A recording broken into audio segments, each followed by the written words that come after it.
पाकिस्तान की सियासत में कई राज छुपे होते हैं, लेकिन 2019 का एक राज ऐसा था जिसने पूरे निजाम को हिलाकर रख दिया।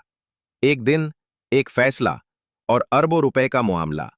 आवाम को लगा कि शायद ये पैसा उनकी जिंदगी बदल देगा, लेकिन पसे पर्दा एक ऐसा खेल खेला गया जो आज भी सबके जहनों में सवाल बनकर जिंदा है। यह है 190 मिलियन पाउंड स्कैंडल की असल कहानी। ये कहानी शुरू होती है लंदन की एक अदालत से। बरतानिया की नेशनल क्राइम एजेंसी ने एक बड़ी कामयाबी हासिल की।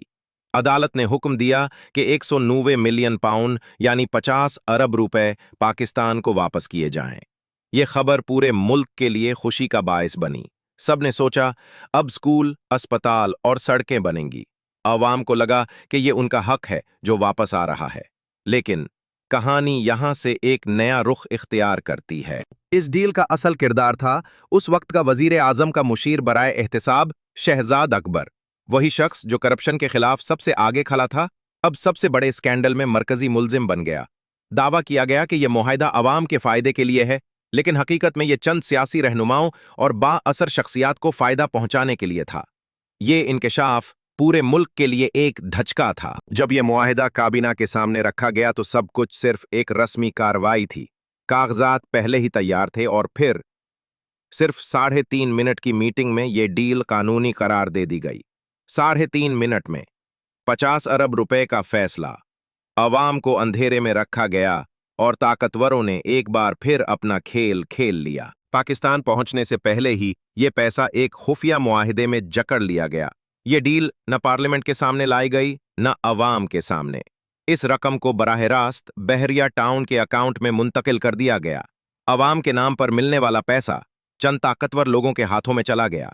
कोई नहीं जानता था कि असल खेल क्या है, लेकिन पसे पर्दा हर कदम मंसूबाबंदी के साथ उठाया जा रहा था। इस मुआहिदे के बदले कुछ लोगों को कीमती जमीनें, तहाइफ और लाखों के असासे दिए जाने के इल्जामात लगे। कहानी मजीद पेचीदा हो गई। लोग सवाल करने लगे, क्या ये सब अवाम के लिए था या चंद खानदानों के लिए? वो रहनुमा जो करप्शन के खिलाफ नारे लगाते थे, वही अब सबसे बड़े खेल के हिस्सेदार निकले। सच और झूठ की लकीर धुंधली हो गई। जब यह स्कैंडल सामने आया तो आवाम सड़कों पर निकल आए। नारे लगने लगे, इंसाफ चाहिए, पैसा वापस करो। आम आदमी सोचने लगा, जब मुल्क के बड़े ही लूट मार में शामिल हूं तो गरीब कहां जाए?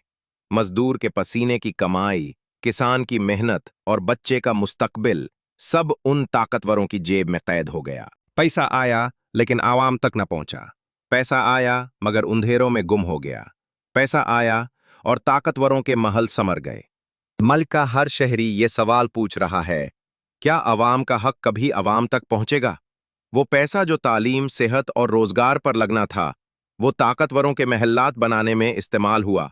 क्या इंसाफ का निजाम इतना कमजोर है कि ये सवाल हमेशा सवाल ही रहेगा? कहानी अभी खत्म नहीं हुई। सच अभी मुकम्मल सामने नहीं आया और इंसाफ वो आज भी अंधेरों में कैद है। अवाम इंतजार कर रहे हैं कि कब ताकतवरों के ये खेल खत्म होंगे, लेकिन तब तक ये स्कैंडल एक सवाल, एक जख्म और एक राज बनकर जिंदा रहेगा।